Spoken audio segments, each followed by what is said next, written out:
Hello everyone, I'm Sharpedo43, bringing you all another Wi-Fi battle in the O tier, OU tier. This time I was gonna say O tier.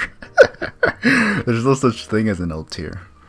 But yeah, this is gonna be an OU battle once again, and I'm gonna be using this team that you guys saw in the last battle that I had against Soulfire.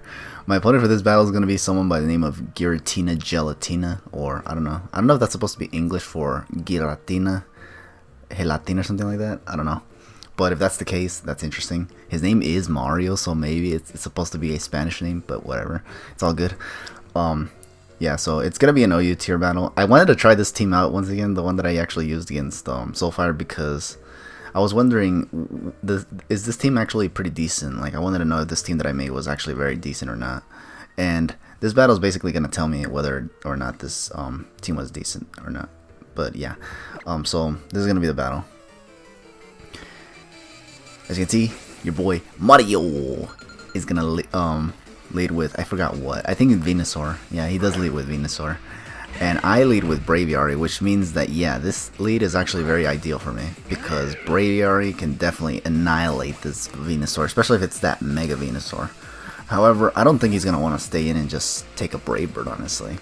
So knowing this, I definitely switch out via U-turn into something else. However, unfortunately here, he actually sends in Landorus, which is a switch I was not expecting, honestly, because I thought that he knew that Braviary can carry Defiant and can just get Brave Birded really badly.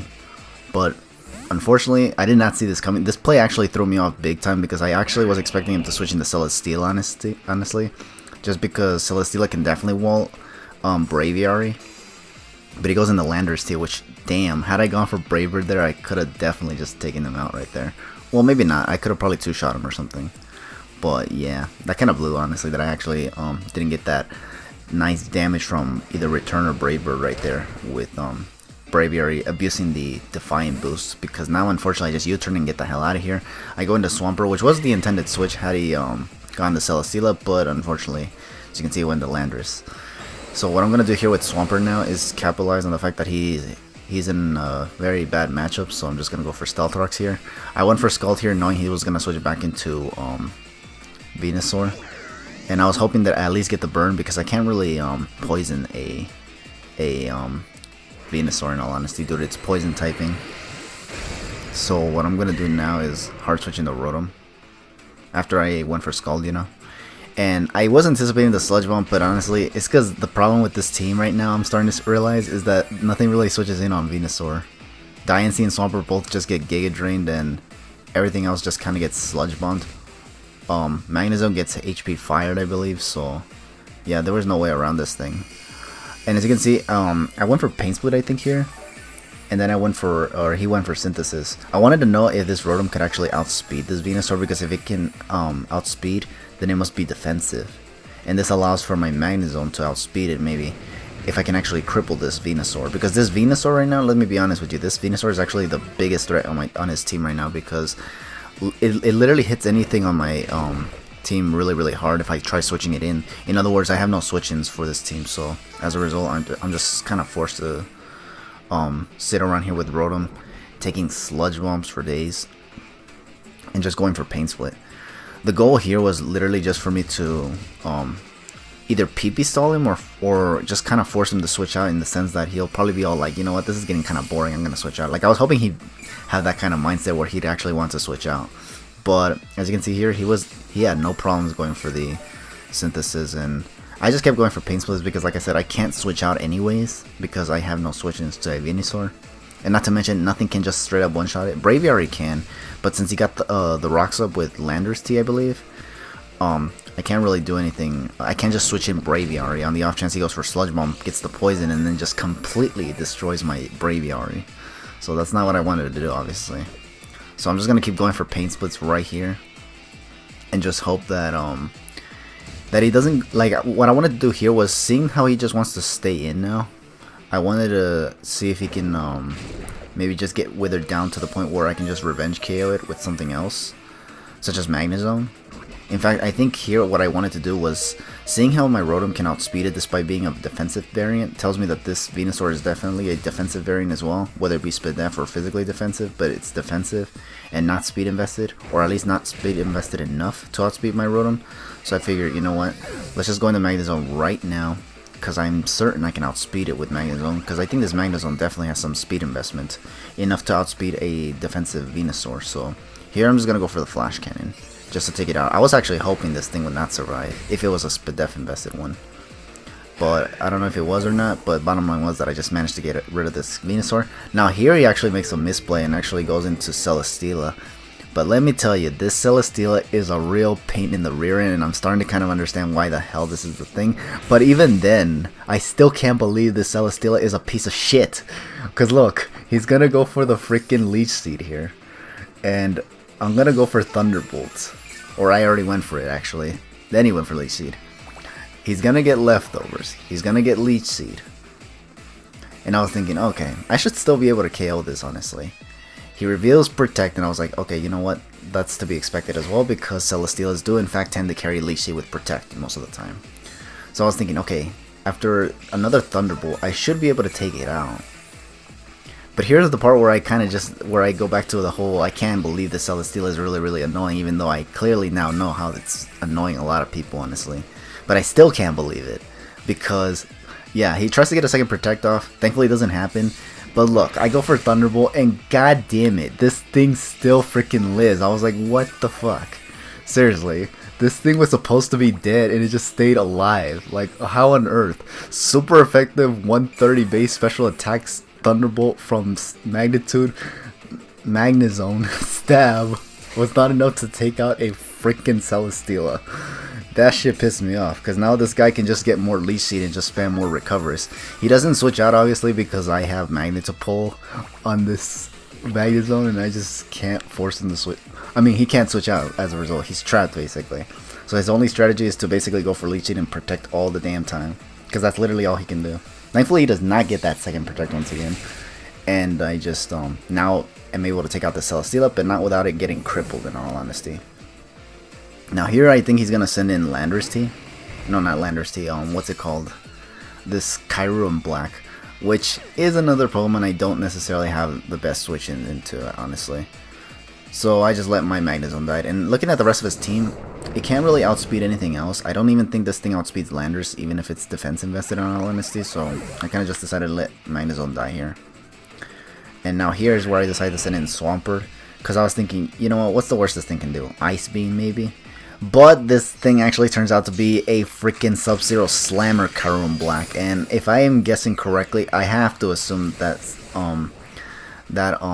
the Z move base for the basis for the Z move is basically that one that takes 2 turns to you know, I think it's a recharging move. I don't know what the name of that move was called, but it's that one move that has like high base power and requires recharge, which is why nobody uses it. But when they run it on a Z move user, it's when it comes in handy, I guess. So here, I actually surprisingly survive it. I thought I was gonna go down, honestly, because I thought the basis move was gonna be maybe that special attacking or was it Ice Beam? I don't remember. Whatever. Either way, I just go for another Roar here, just to phase him out. On the off chance he tries to go for Substitute or something, he goes into Latios, and then I just Roar again. Goes for Psychic, does not KO me, and then go for Roar again, as you can see. And I phase him into Landorus-T. Right now my Swampert is kind of weakened now, so I can't really just switch out. I don't really feel like I need to switch out, honestly. I just wanted to get a clean switch in. But honestly, I'm not really certain if this was a debatable play or not. Maybe not, honestly. Maybe this was just what I had to do, because again, if I switched out into anything else, like if I switched in Braviary here, I'd take Rocks damage and then take Stone Edge damage, and then he can have Hidden Power Ice and then take out my Braviary. So therefore, I think staying in with Swampert was probably the okay play, honestly.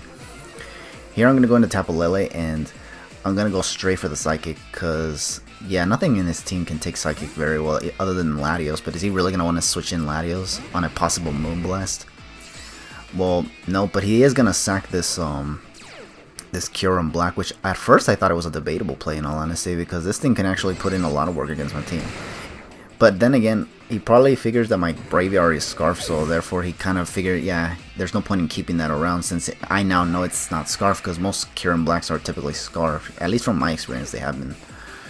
If not Scarf, they're definitely like a substitute set with like attacking moves, like substitute with 3 attacking moves kind of a thing. But anyways, here I'm gonna hard switch out into Diancie, unfortunately, because he gets a free switch in the Tapu Koko, and now he's gonna get the electric terrain off, which with this Moonblast, or with this Thunderbolt, not Moonblast, dumbass. I thought it was gonna take out my Diancie, but either way, even if it didn't KO it like it did right here, I have no switch-ins to Tapu Koko either. Like this guy's entire team I have no switch-ins for. Like all of his offensive mons, I have no switch-ins for. This Landorus-T is too dang bulky that I know I can't just simply KO it. But I was here sending in Tapu Lele, hoping that now I can, now that it took some more Stealth Rocks damage. And I think what I go for right here is maybe a Moonblast, I think. If not, yeah, I think it's Moonblast, yeah, because I was afraid of him just trying to double into Latios or something, anticipating another Psychic, but nope. I go for a Moonblast, and thankfully I'm able to take it out, because sometimes these Landorus-Ts can survive freaking Specs hits from Tapu Lele. It's actually kind of crazy. Unfortunately, this is where I'm starting to kind of get the impression that I'm probably just going to lose this battle, and the reason why is because he now gets another free switch into Tapu Koko. And here I decided not to switch out this time because, yeah, look at that. I actually narrowly survived this Thunderbolt in this electric terrain. And had I switched out, I would have taken another shot of Stealth Rocks, and that probably would have put me in range of getting completely knocked out. So yeah, I kind of made the best play I could make right there. So because now his last Pokemon is this Latios, and now it's literally just gonna come down to whether or not this Latios is Scarf, because some Latioses are indeed Scarf. Like I've seen a lot of Scarf Latioses, honestly. So it wouldn't surprise me if this one is also one.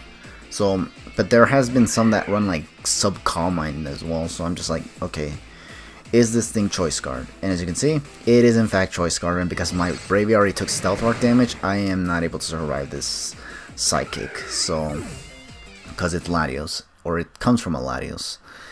And I'm basically going to lose this battle. But holy cranberries, not going to lie, this was actually a pretty clean battle, not going to lie. Because I don't think there was a lot of RNG in this battle. I think there was actually, yeah, there was literally no RNG in this battle. I lost, sure, but I mean, I kind of wasn't expecting to win with this team. But at the same time, I also wasn't expecting him to bring this kind of a team either. Just because, looking at his username and his blank, picture, honestly, I kind of figured, this is probably one of those people who don't know how to battle. So I was like, let's battle him and let's use this team. And turns out he actually has a pretty good team, and I literally couldn't handle it very well. Well, I did pretty good, and I think this team is alright nonetheless. It's just that it can have some issues if I don't with certain mons, like Venusaur, for example. Because this Venusaur, if you look at my team, Venusaur kind of answers the majority of my team. It Giga Drains Diancie, Giga Drains Swampert, Hidden Power fires the Magnezone. It can Synthesis in Rotom's face all day and just spam Sludge Bomb, and if it gets the poison, it gets withered down even quicker. Because he got the Rocks up, Braviary after Rocks and maybe a Sludge Bomb or two. It gets poisoned, then it just goes completely down, and then what's it going to do? He can easily switch out and bring something like Celesteela in and just proceed to, you know, kind of wall me out. So his team was actually really, really threatening, and I'm honestly surprised that I even managed to get this close with this battle. So yeah, but that was a pretty cool battle. In fact, I can go as far as to say that this battle was pretty much one of the finest of battles in my history of all the battles that I've had posted on my YouTube channel, basically. So yeah, definitely good game to Giratina-gelatina, or aka Mario. Good game, my dude. It was pretty fun. But anyways, thank you all for watching this battle, and hope to catch you guys in the next battle. But for now, just take it easy.